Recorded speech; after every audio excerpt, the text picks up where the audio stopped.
Неопходно е максимално искористување на постојните ресурси за долгорочен развој во туристичкиот сектор.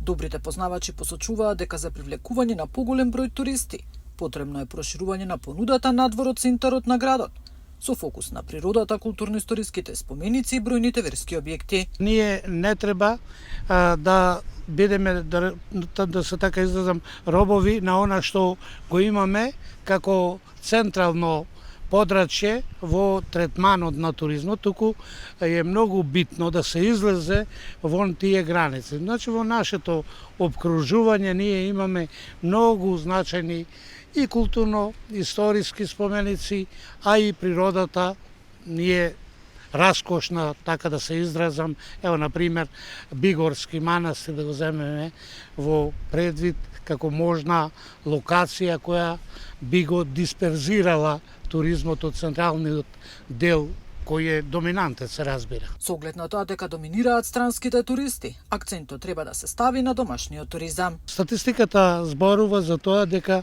домашниот туризам заостанува за странскиот туризам, што значи дека акцент треба да се стави на домашниот во смисла на облажување на разликите кои постојат помеѓу едниот и другиот вид туризам.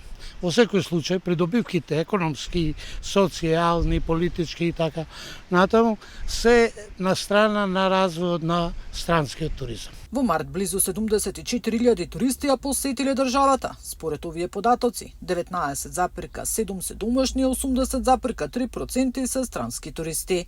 Нина Ритоновска, Сител телевизија.